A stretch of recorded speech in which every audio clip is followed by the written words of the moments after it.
क्षेत्र मैदान ललाम सैया पे सोए।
पागल हो गए हो तुम, मत रो।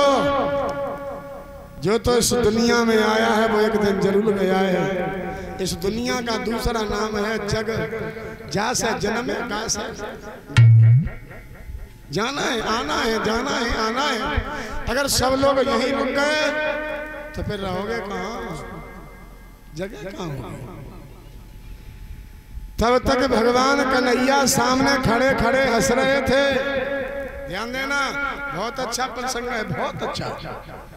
कन्हैया खड़े खड़े हंस रहे थे। पितामह के दोनों हाथ बाणों से बंधे थे। पितामह ने अपने मुंह से ही प्रणाम किया और कहा, श्याम सुंदर, जब पंडवा खड़े खड़े रो रहे हैं तुम हंस क्यों रहे हो? तो कन्हैया और हंसे। पितामह ने कहा, हमें कोई बात तो बताएंगे, क्यों हंस रहे हैं? तो कन्हैया ने हंस के बंद होने के बाद कहा, पितामह, धिक्कार है तुम्हारे ब्रह्मचर्य पर और धिक्कार है तुम्हारी प्रतिज्ञा पर, धिक्कार है तुम्हारा इस पृथ्वी पर आने पर। क्यों ऐसा क्यों कह रहे हो? कि ऐसा इसलिए कह रहे हैं, याद है तुम्हें अपने पूर्व जन्म की? तो पितामह ने कहा, कन्हैया, मुझे पूर्व जन्म की नहीं, मुझे अपने 100 जन्म की याद है। तो कन्हैया ने कहा, तुम्हें 100 जन्म की याद है, हमें 100 से ऊपर को बही खा तो हमारे पास है। पहले हमें बताओ, इससे पहले आप कौन थे, याद है? हाँ, तो याद करो, याद करो। त्रेता में मैं राम था, बलदाऊ लक्ष्मण थे, मेरी पत्नी का नाम सीता था। और जिस समय रावण ने सीता का हरण किया पितामह, उस समय आप गीतराज जटायु के भेष में थे। आपने एक स्त्री की रक्षा के लिए, एक नारी जाति की रक्षा के लिए अपने प्राणों की आहुति लगा दी, रावण से घनघोर युद्ध किया। और आज तो तुम मानव जाति में थे, ब्रह्मचर्य का पालन कर रहे थे, इच्छा मौत तुम्हारे हाथ में थी, और फिर भी तुम हस्तिनापुर में बैठे रहे। द्रौपदी का चीर खिंचता रहा और तुम देखते रहे। धिक्कार है तुम्हें। और आज तुम सैया पर लेट गए। सोई पितामह की आंखों से आंसुओं की धार बह गई। पितामह ने कहा केशव, मैं जब इतना ही बुरा था तो फिर तुम मेरे पास आए क्यों वरदान दिया तुमने मुझे? तो पितामह की बात सुनकर के कन्हैया ने कहा पितामह, वरदान देने के बाद आज आया हूँ, उससे पहले तुमसे मिला भी नहीं, तुमसे मेरा भेंटा भी नहीं हुआ। और जानते हो आज क्यों आया हूँ? तुम्हें शायद ये भी नहीं मालूम है कि मैं कहाँ कहाँ जाता हूँ और कब जाता हूँ।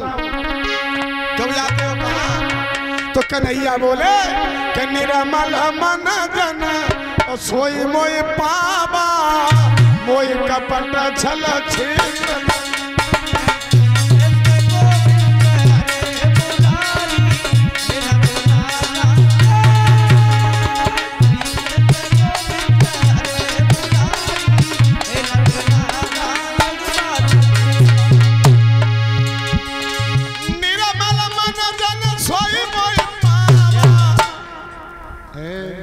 और मोई कपट छल छेद भावा, मोई कपट छल छेद भावा, मोई कपट छल छेद भावा।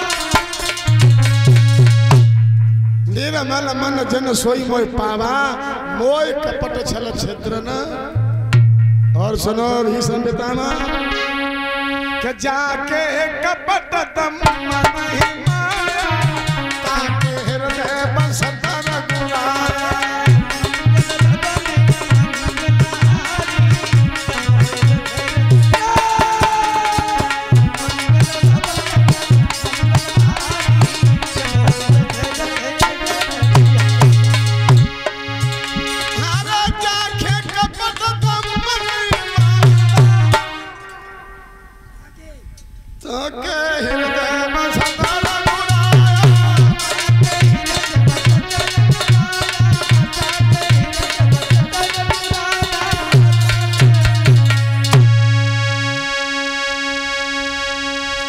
जाके कपट दम नहीं माया, ताके हृदय बसत।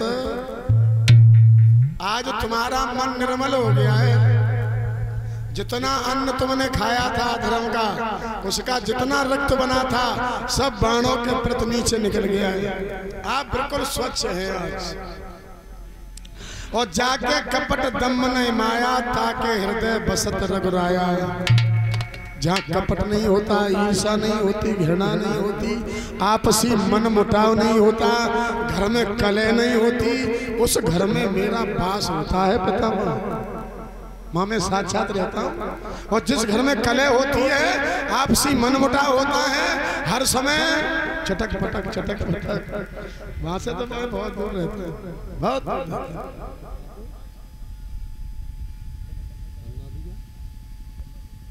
सोई अपनी आंखों में आंसू लेके रह गए। पितामह ने कहा कन्हैया, मैं एक बात और बताते जाओ, मैं तो जाने वाला हूं, लेकिन मैंने ऐसा कोई कर्म न करो तासो मेरी जिद दशा बनती। मोए अपने 100 जन्म की याद है। तो कन्हैया ने कहा 100 जन्म से पहले, 100 जन्म से पहले आप सुधन्व नाम के राजा थे। घोड़ा पर सवार होकर के शिकार खेलने जा रहे थे, सिपाही आपके साथ में थे। आपके घोड़ा के आगे सर्प का जुजाती, सर्प का जुजाती जिसे किचनोड़ कहते हैं। आपने किया तो अच्छा था, लेकिन बुरा हो गया। और कभी कभी हो जाता, अच्छा करने जा रहे हैं तो ऊपर वाले की कृपा है। आपने उस कुचलोड़ को उठाया और ऐसे करके फेंक दिया, पीछे मुड़ के नहीं देखा वो कहाँ गिरी। वो गिरी बेरिया के पेड़ पर। समझ रहे हो? तुमने भाई चूल्हा तो निकाल के बाहर में उड़ा दो। बस किचलोड़ के शरीर में 190 कांटे लगे। बेरिया बाने निकलने का प्रयास किया, अपना फन मारा और फन मारा तो 3 कांटे के फन में और लग गए। 193 कांटे लगे पितामह के। और सुनो, 1 महीना 29वें दिन बाके प्राण छूटे। आज 1 महीना 29वां दिन है, ते 193 कांटे तुम्हारे भाला बने गए। और एक बात और सुनो, कर्म दंड पे कुंड खजाना